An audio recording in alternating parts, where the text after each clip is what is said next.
Hey there, at every stage of a property investment journey, there is a different property that will be right for you in your situation. My name is Thomas Regan, and over the last 4 years, me and my wife have 20x'd our property's equity position in our property portfolio. Now, what I mean by every property is different, or you need to buy the property that is right for you at the time you are in your property portfolio, is the same property that somebody on $100,000 with no savings might purchase is different from the type of property that someone is on that makes $60,000 per year from their job with $100,000 of savings.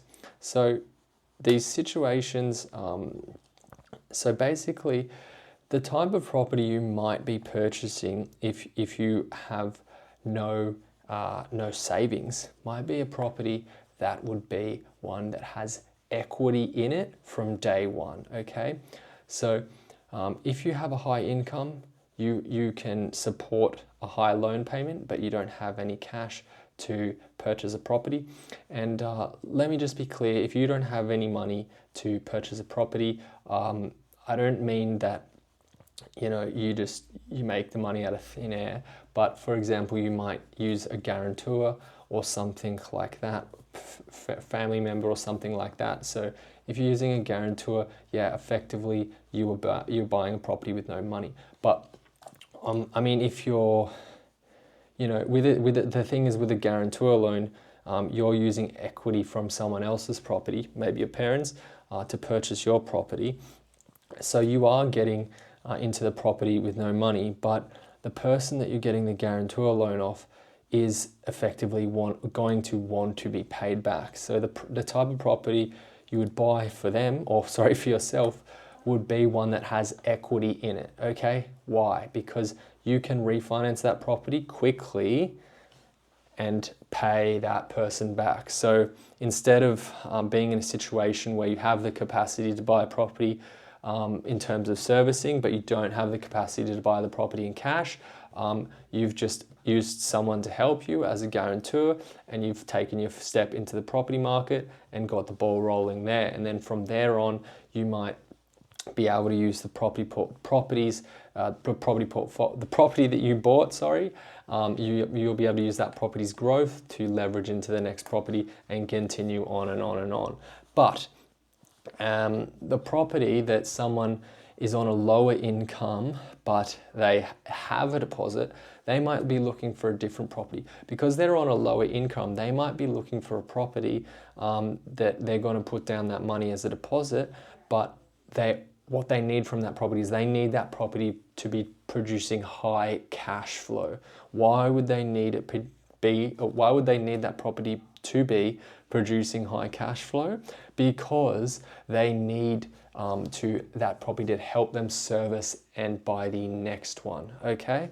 So, and then if you're starting to get into a bit more strategic property investing, you start asking yourself, which bank should I go to first and which bank should I go to second and third?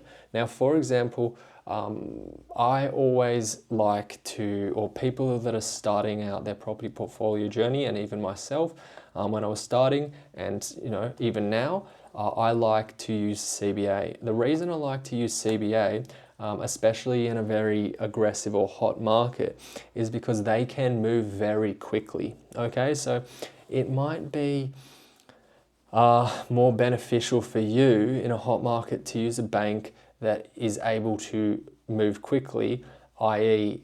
get a loan fully approved and settled quickly, get a loan approved in 3 days and settle it in 30 days, versus a bank that's going to take 21 days to get the loan approved and 90 days to settle a property. Okay, so that's a strategic way of using different banks in your property investment journey. Now, another way to look at it is if, for example, that Bank A, maybe that bank's CBA, will allow you to buy your 4 properties, but once you have 4 properties, they will no longer lend any money to you. So what you might want to do in that situation is because CBA, in my opinion, is one of the better banks to work with to get lending. I like to max out and get my first 4 properties, or the client's first 4 properties with CBA, and then start moving on to different banks that don't get too worried about how many properties you have. Okay, so I might move on to another of the big 4 banks, which will say, hey, we don't mind if you have 4 properties.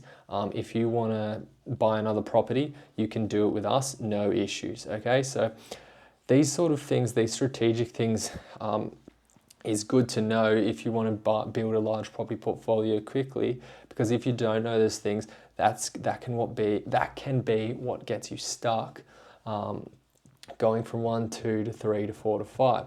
Now, only about 1% of people in Australia ever get to 6 properties, and if you want to be one of them, you need to be a bit more strategic about how you're getting your finances and applying the correct financing strategy to this situation that you are in.